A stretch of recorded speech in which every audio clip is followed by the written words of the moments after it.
এদিকে শরীফ ওসমান হাদির ওপর হামলায় জড়িতদের পালানো ঠেকাতে সীমান্তগুলোতে সতর্কতা জারি করা হচ্ছে। এই মুহূর্তে বেনাপোল সীমান্তে আছেন সহকর্মী আজিজুল হক। বিস্তারিত জানতে সরাসরি যাচ্ছি তার কাছে। আজিজ,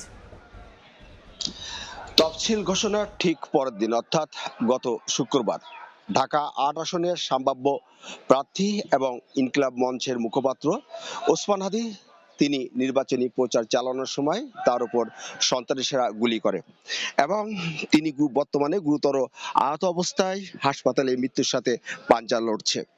ইতিমধ্যে প্রশাসন হত্যাকারী চেষ্টা সন্দেহে দুইজনকে শনাক্ত করেছে, তবে এই ঘটনার ৪৮ ঘন্টা পেরিয়ে গেলেও এখনো পর্যন্ত কেউ গ্রেপ্তার হয়নি। তবে অপরাধীরা যাতে কোনোভাবে সীমান্ত পথ অতিক্রম করে ভারতে পালাতে না পারে তাতে আমরা দেখতে পেয়েছি দেশের বিভিন্ন সীমান্তে নিরাপত্তা জোরদার করা হয়েছে। আমরা কথা বলেছি যশোর ৪৯ ব্যাটালিয়নের অধিনায়কের সাথে। তিনি আমাদেরকে বলেছেন বেনাপোল সীমান্ত পথে যাতে কোনোভাবে এই সমস্ত অপরাধীরা পালাতে না পারে তার জন্য সন্দেহভাজন বিভিন্ন যে সীমান্তগুলো আছে সেই সীমান্তে তারা নিরাপত্তা জোরদার করেছেন। এছাড়া ওসমান হাদির হত্যার চেষ্টাকারীরা ছাড়াও যাতে অন্যান্য অপরাধীরা সীমান্ত পথে পালাতে না পারে তার জন্য বিজিবি যে টহল সেটা জোরদার রেখেছেন বলে তিনি আমাদেরকে জানিয়েছেন। এছাড়া আমরা দেখতে পেয়েছি যে বেনাপোল ইমিগ্রেশন রুটে কিন্তু বিভিন্ন সময় দেখা গেছে যারা বিভিন্ন অপরাধী আছেন তারা বিভিন্ন কৌশলে কিন্তু ভারতে পালিয়ে গেছেন।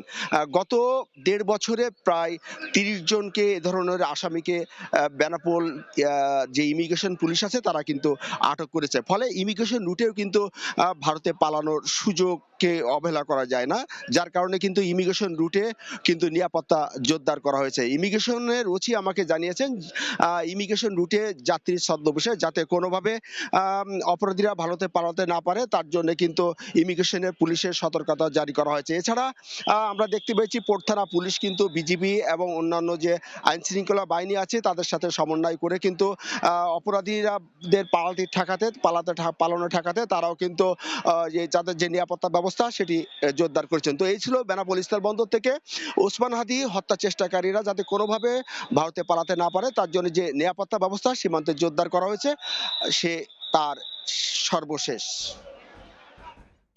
বেনাপোল থেকে সরাসরি যুক্ত হয়েছিলেন সহকর্মী আজিজুল হক।